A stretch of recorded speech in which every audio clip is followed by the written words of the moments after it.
This is the broadcast of Back Roads of Illinois. We are bringing latest agricultural news and markets update on Back Roads of Illinois. Bring you like inside of the markets and interview with people in the agricultural industry for farmers and ranchers in central Illinois and across the Midwest. Today is edition of Back Roads of Illinois.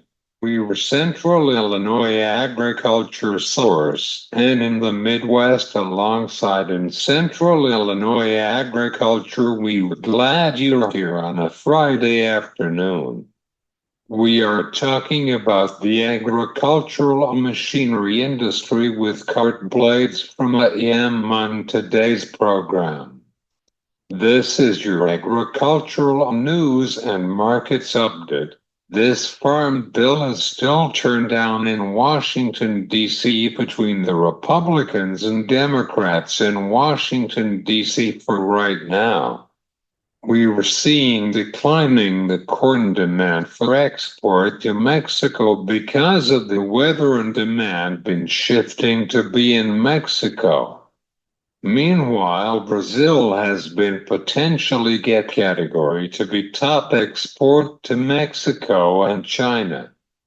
The fertilizer prices for right now is tighter because of the Middle East.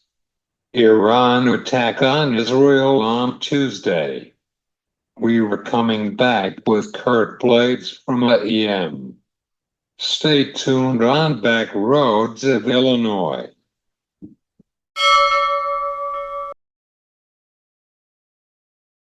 Your opening bell numbers of the commodity markets from Kyle Bumstead from Allendale Inc.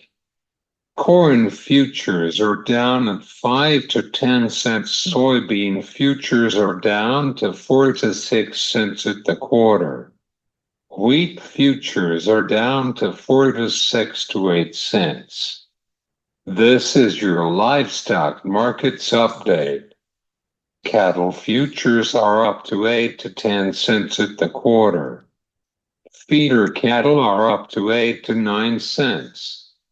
Lean hogs are up to 8 to 7 cents. Crude oil are up to 8 to 10 cents per barrel. Dow Jones are up to 8 points.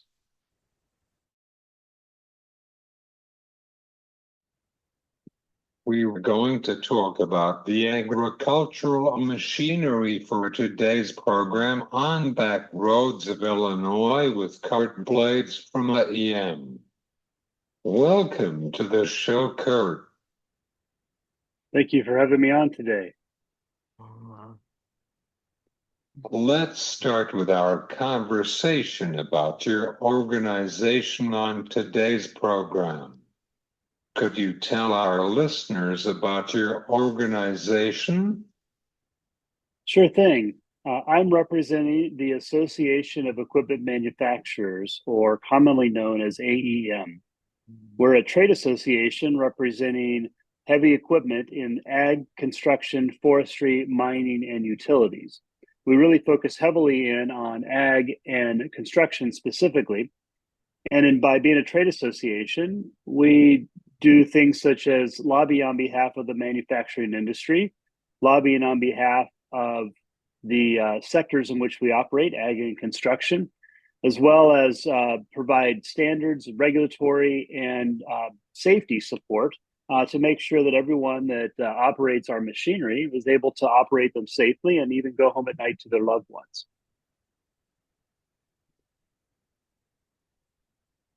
You are working with ag labor as well.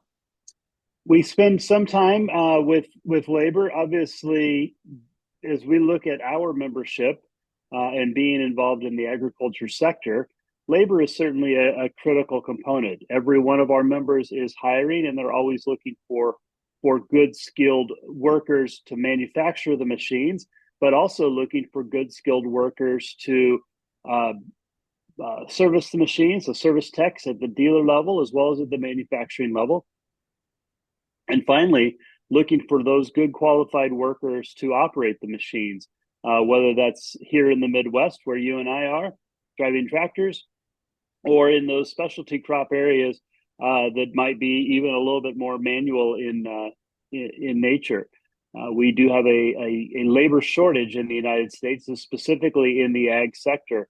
And even though we're dealing with maybe some storm clouds right now and some softness in the ag market, long term, we always are looking for good solutions and helping our members find good solutions in the labor market. Who's your members in the EM? So our members really would include all of those brands that your listeners would be familiar with in the ag construction markets, such as Caterpillar, John Deere, Kenzie, AGCO, Case, Kloss, Komatsu, but also would include the components manufacturers that supply to those particular brands, which would include things like the hydraulics industry and the engines industry, as well as all of the electronics that make those products as technologically advanced as they are today. In addition, we include membership that would be those members that are offering portable equipment or tillage equipment. And then finally, those that service the industry, those that provide either some sort of marketing service, financial service, or otherwise to the equipment industry. So we've got a breadth of information, breadth of membership, but we really do focus at our heart on servicing that heavy equipment market and all the things that surround that particular market. In advocacy and policy, we pay a lot of attention to the presidential campaign as well as the House and the Senate races. So we pay, both on the national level as well as at individual states. So we pay a lot of attention to that. One thing that we are always really keenly aware of, specifically if we're talking on the agriculture side, is making sure that there are good policies that support the agriculture industry and provide some safety net and some other things that are needed to make sure that that market continues to be strong. The fact that we don't have a farm bill right now is a little bit troubling. So as we're paying attention to the presidential campaign, we're also paying very close attention to their messaging around the agriculture market specifically, maybe as it relates to trade. There are some differences between the two candidates that we're certainly paying attention to. We're also looking at how their approach is on rural America, making sure that the investments are continued to be made in rural America to support that important segment of the overall economy, and obviously the one that your listeners would be the most interested in. As it looks on the construction side, as you know, for this last year, a couple of years, there's been a lot of focus around infrastructure. And we were very heavily involved with making sure that infrastructure bill was passed to make sure that we were providing the good financing for roads, bridges, as well as all the infrastructure to help keep America at the forefront of our differential advantage there. Now, as we're paying attention to the presidential campaign, we're also paying attention to their statements on infrastructure and how their positions relate to helping out, both the construction market and the agriculture market. Now, it's too soon to tell what those are going to say with either one of the new administrations, and that does provide some uncertainty as we look at both the ag and construction markets right now. I think you'll find that most of the folks in the industry are paying a lot of attention to what this election is going to mean for our industries. And we'll be really paying attention as well. And who knows what that's going to look like. Time will tell, maybe in 3 months from now. But I will say that it's guaranteed that we'll have a new administration. It's guaranteed that we will have a different Congress and a different Senate. And, I'm always hopeful that whatever changes come about within those three branches of government will all look very favorably upon the agriculture market as well as the construction market. Could you tell us about your career in agricultural machinery industry? I've had a really interesting career in agriculture. I started my career as a farm kid from Northeast.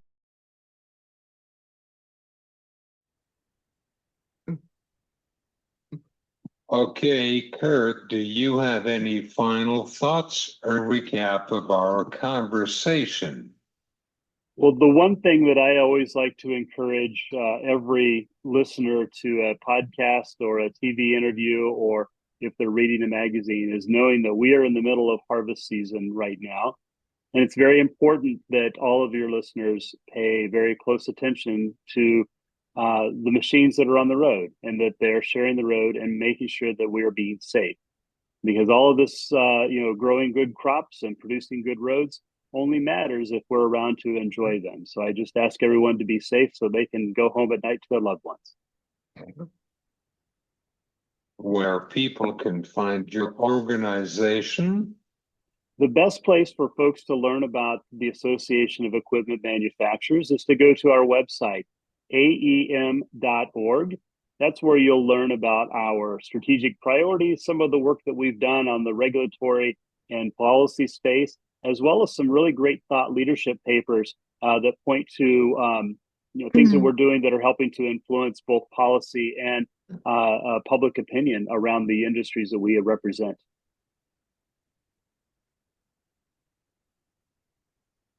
Thanks, Kurt. Thank you for the time today.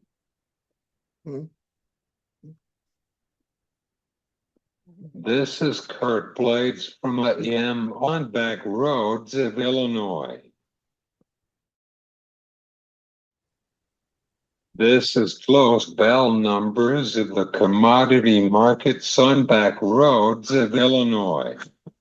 Corn futures finished in down 4 to 5 cents on December. Corn is at 4.23, 5 a quarter.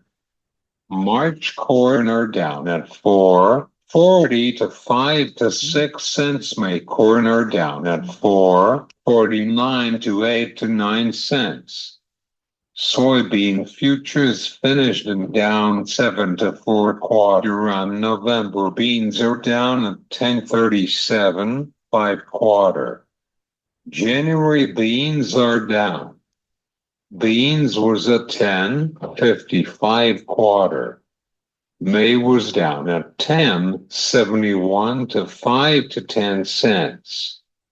Chicago wheat futures finished in down 7 to 8 cents. This is your livestock markets update minute. Cattle futures finished in up 2 to 4 cents. Feeder cattle finished in up 2 to 4 cents. Lean hogs finished in down 8 to 9 cents. This is your commodity markets update.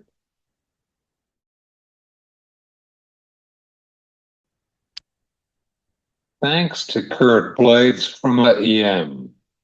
We're running out of time on our show, but you can listen to our show on YouTube and whenever you get your podcast. This has been Back Roads of Illinois. I am Cesar Delgado. Have a good weekend.